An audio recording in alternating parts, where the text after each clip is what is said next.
অবশেষে অবসান হচ্ছে দীর্ঘ ১৭ বছরের নির্বাসিত জীবনের। ঘরের ছিলে ঘরে ফিরছে, আর এই স্লোগানকে সামনে রেখেই আজ জনসমুদ্রে পরিণত হতে যাচ্ছে ঢাকা।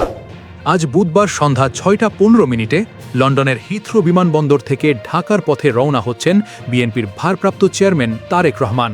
তাকে বরণ করতে বিএনপি এবং এর অঙ্গ সংগঠনগুলো ঠিক কতটা প্রস্তুতি নিয়েছে, কেমন হবে তার নিরাপত্তা ব্যবস্থা, বিস্তারিত থাকছে আজকের বিশেষ রিপোর্টে। জল্পনা কল্পনার অবসান ঘটিয়ে আগামীকাল বৃহস্পতিবার বেলা ১১টা ৪৫ ঢাকার হজরত শাহজালাল আন্তর্জাতিক বিমানবন্দরে অবতরণ করবে তারেক রহমানকে বহনকারী বিমান বাংলাদেশ এয়ারলাইন্সের বিশেষ ড্রিম লাইনার। তবে ঢাকা আসার আগে বিমানটি সিলেটে ১ ঘণ্টার যাত্রা বিরতি দেবে। তার সঙ্গে ফিরছেন সহধর্মিণী ডাক্তার জুবাইদা রহমান এবং কন্যা ব্যারিস্টার জাইমা রহমান সহ পরিবারের সদস্যরা। তারেক রহমানকে বরণ করতে সাজ সাজ রব এখন সারা দেশে। বিমানবন্দর থেকে শুরু করে উত্তরা, বনানী এবং ৩০০ ফিট এলাকা জুড়ে চলছে বিশাল কর্মযজ্ঞ। পূর্বাচলমুখী ৩০০ ফিট সড়কে তৈরি করা হয়েছে ৪৮ ফুট দীর্ঘ এবং ৩৬ ফুট প্রশস্ত এক বিশাল মঞ্চ। পুরো এলাকায় প্রায় ৯০০টি মাইক এবং অসংখ্য ডিজিটাল এলইডি ডিসপ্লে বসানো হয়েছে। নেতাকর্মীদের ঢাকায় আনতে ১০টি রুটে বিশেষ ট্রেনের ব্যবস্থা করা হয়েছে। বিএনপি নেতাদের লক্ষ্য বিমানবন্দর থেকে ৩০০ ফিট পর্যন্ত এলাকাকে এক বিশাল জনসমুদ্রের রূপান্তর করা।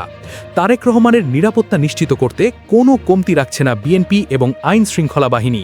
বিদেশ থেকে আনা হয়েছে বিশেষ বুলেট প্রুফ গাড়ি। পুলিশের বিশেষ প্রোটেকশনের পাশাপাশি নিয়োজিত থাকবে চেয়ারপারসন সিকিউরিটি ফোর্স এবং স্বেচ্ছাসেবক টিম। ব্রিগেডিয়ার জেনারেল অবসর AKM শামসুল আলমের নেতৃত্বে কয়েক স্তরের নিরাপত্তা বলয় পার হয়ে তিনি সংবর্ধনাস্থলে পৌঁছাবেন। বিমানবন্দর থেকে সরাসরি ৩০০ ফিটের সংবর্ধনাস্থলে যাবেন তারেক রহমান।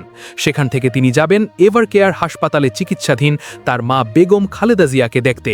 সবশেষে তিনি উঠবেন গুলশানে মায়ের বাসভবনে। এদিকে তারেক রহমানের আগমনকে কেন্দ্র করে বিএনপির স্থায়ী কমিটি ইতিমধ্যেই বড় ধরনের বৈঠক করেছে, যেখানে নির্বাচন এবং আসন বণ্টন নিয়েও আলোচনা হয়েছে। তারেক রহমানের এই স্বদেশ প্রত্যাবর্তন বাংলাদেশের রাজনীতিতে নতুন কোনো মোড় আনবে বলে আপনি মনে করেন?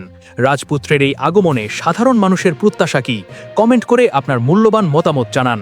আর সব খবর সবার আগে পেতে আমাদের চ্যানেলটি সাবস্ক্রাইব করে রাখুন। ধন্যবাদ।